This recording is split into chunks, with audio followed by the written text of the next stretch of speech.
Good day, everyone, and welcome to Money Under Pressure, Thriving in a Recession. I'm your host, Natalie Green, and I am thrilled to embark on this journey with you all. Today, we are diving deep into the art of financial resilience and success during challenging economic times. So buckle up, grab your notebooks, and get ready to discover how you can not only survive, but thrive in the face of economic adversity. Let's get started. Thank you, Natalie, for that energizing introduction. Today's focus is on those sectors that are not just surviving, but thriving in economic downturns. It's fascinating how certain industries seem to weather the storm much better than others. Let's kick things off by talking about healthcare. What makes healthcare such a resilient industry during recessions? That's a great question, Alicia.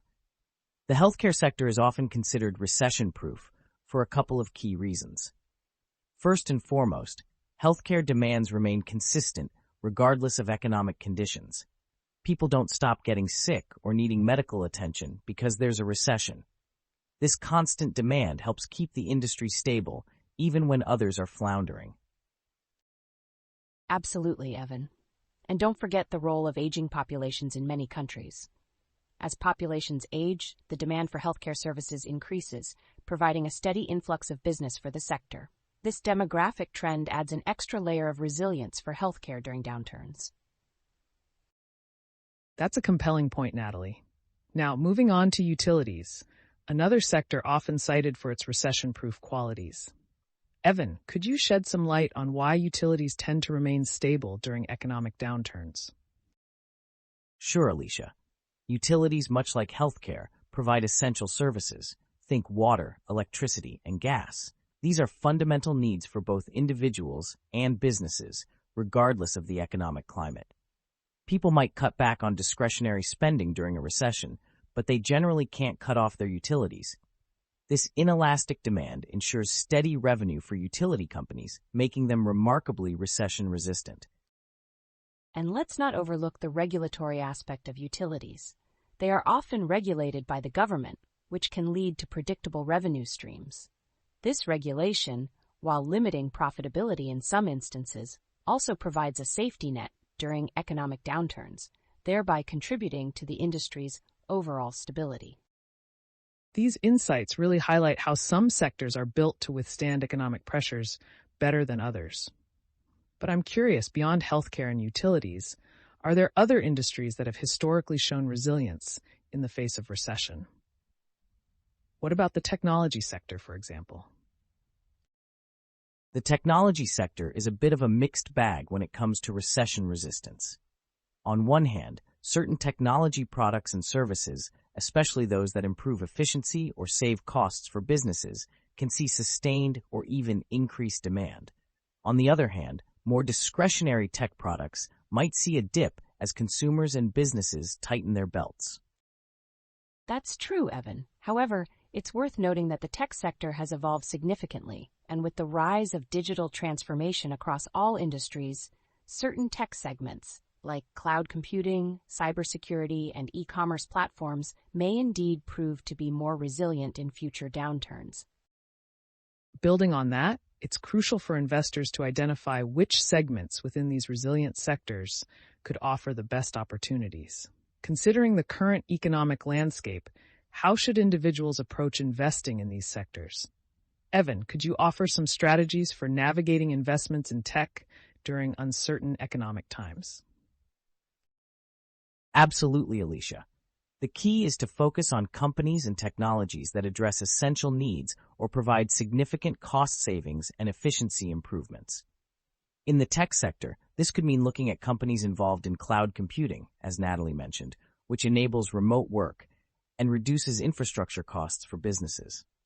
Additionally, cybersecurity is becoming increasingly critical as our lives and economies move more online. Investing in companies that provide robust security solutions could be a wise move, as demand for these services is less likely to wane during a recession. That's a solid point, Evan. And I think it's also important for investors to consider the financial health and business models of the companies they're investing in. Companies with strong balance sheets, low debt levels, and steady cash flows are generally better equipped to handle economic downturns. This applies not just to tech, but to healthcare, utilities, and any other sector viewed as recession-resistant. Indeed, financial health cannot be overstated. Diversification is another aspect to consider.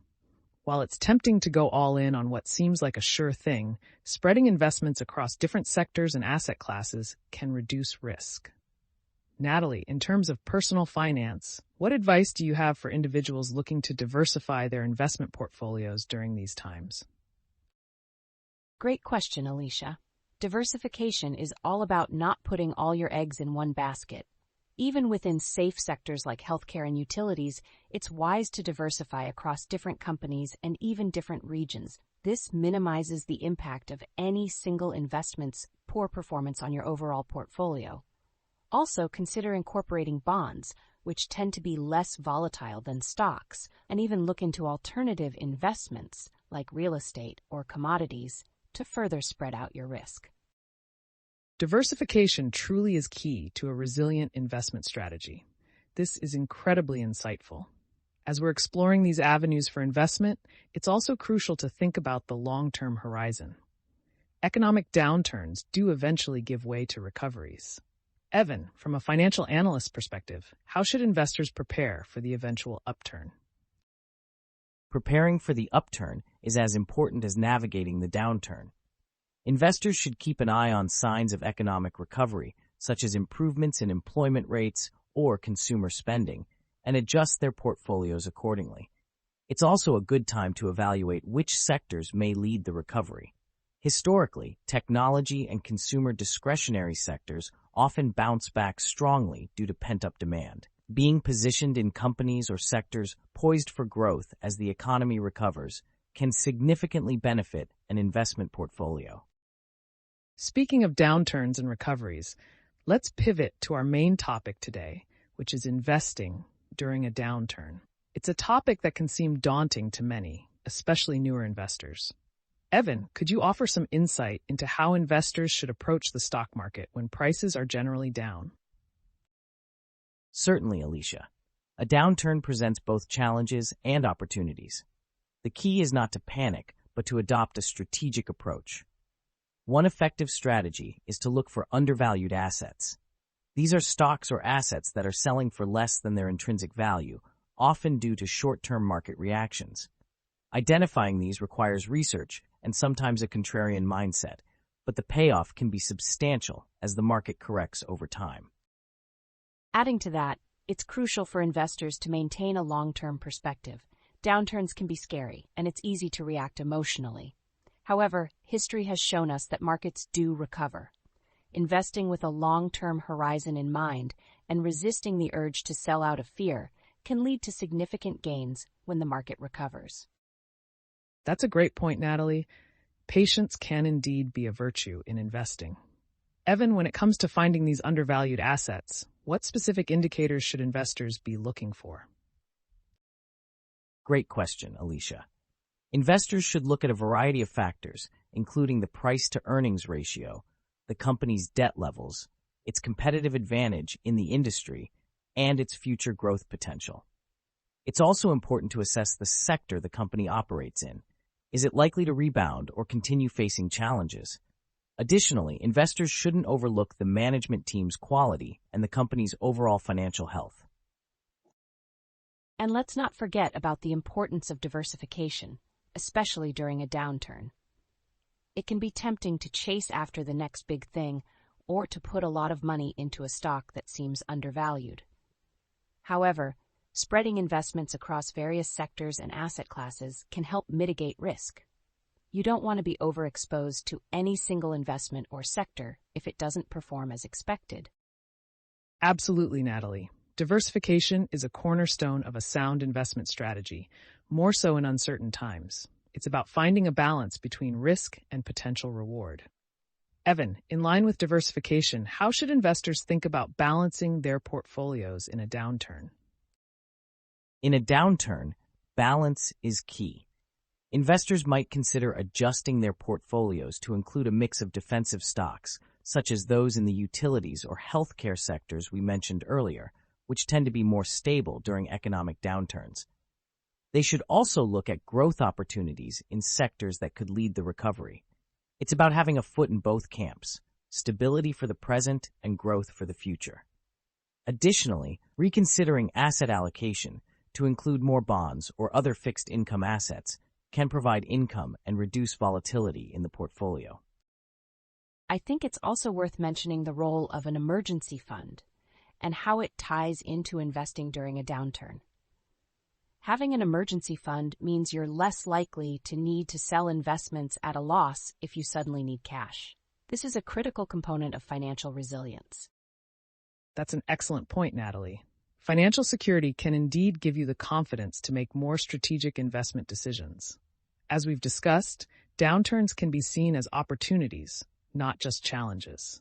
With the right approach, focusing on undervalued assets, diversifying, and maintaining a long-term perspective, investors can navigate these times more successfully.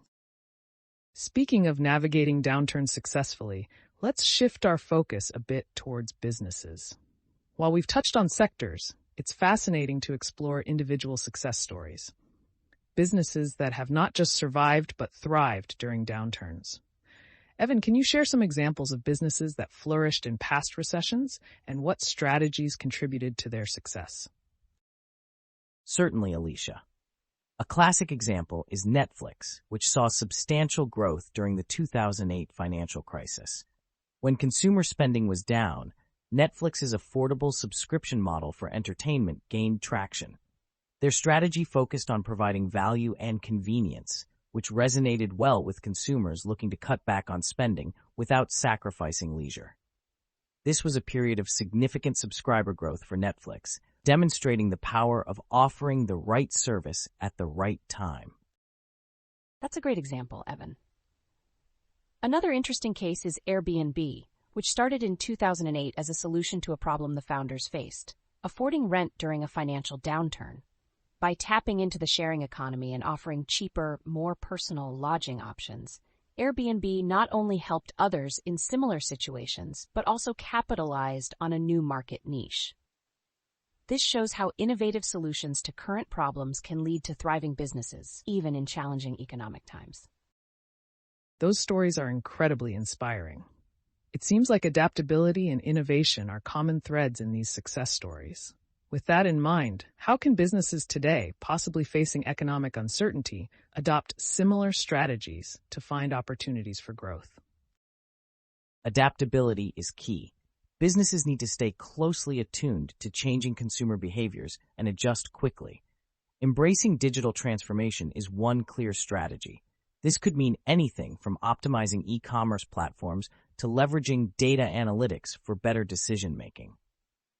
Businesses that can pivot quickly and meet their customers where they are, both physically and in terms of spending priorities, have a better chance of thriving. And let's not forget about the importance of financial prudence. Many businesses that thrive during downturns do so by managing their finances tightly, focusing on cash flow, cutting unnecessary expenses, and finding efficient ways to operate.